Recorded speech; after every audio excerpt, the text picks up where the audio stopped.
We are building the camera. Most others, they are just buying a camera. We are building this camera from scratch in our facility. Yeah.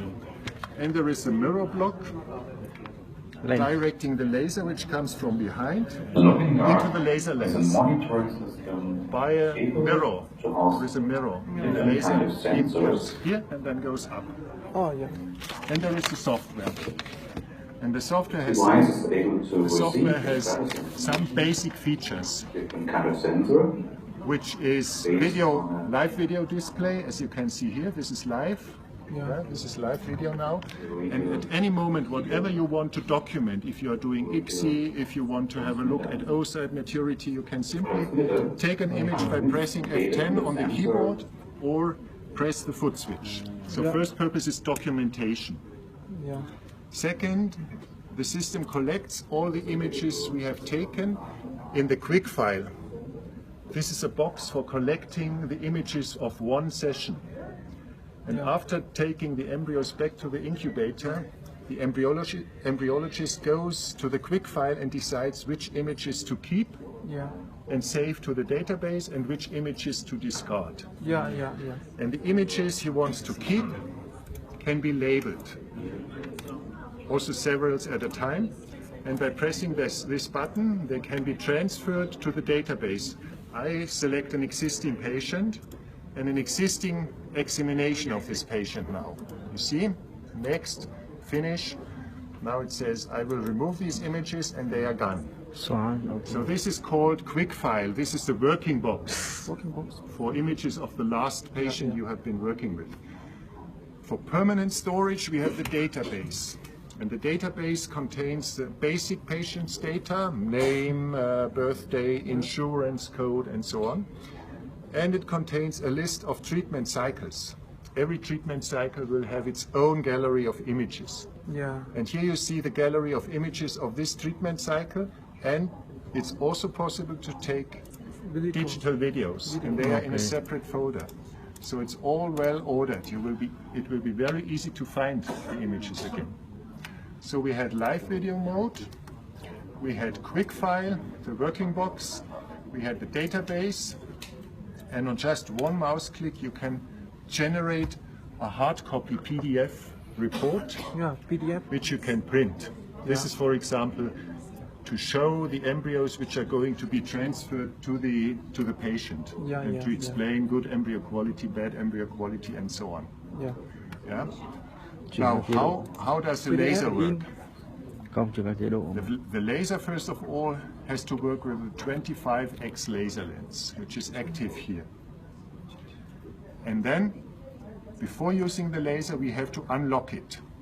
For safety reasons, the laser is automatically locking after 10 minutes. So there is a countdown which starts. And if you don't use it for 10 minutes, it automatically switches off.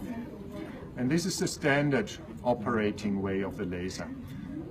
Of course, it's movable. This is Navilase, and if you want to have the laser here, you just point to this place and the laser will get here.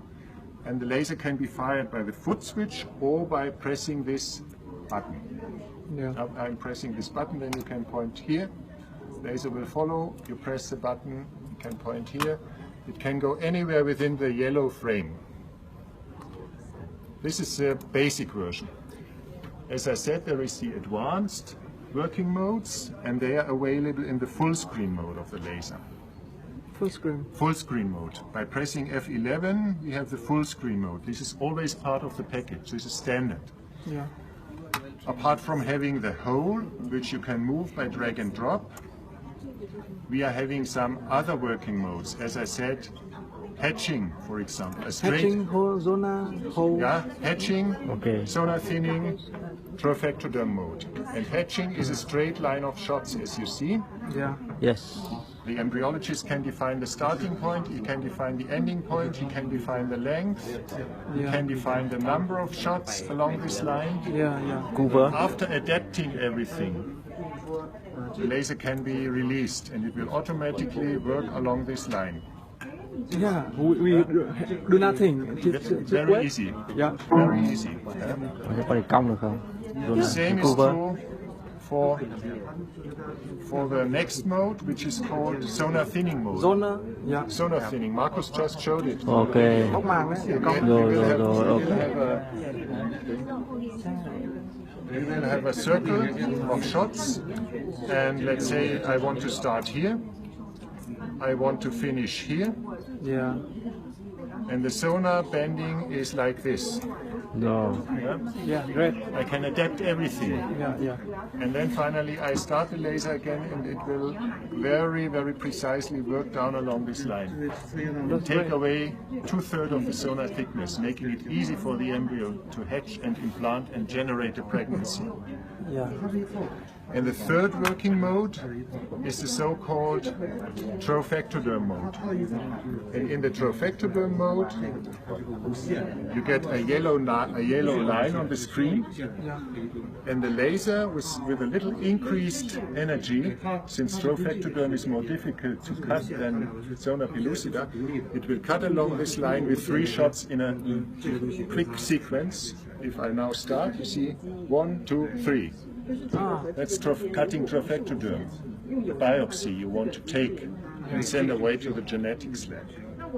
So this is the working modes, and on top of that, let me switch back to the hatching mode, for example. On top of that, the user of Navilase, and this is also a special feature of Navilase, he will always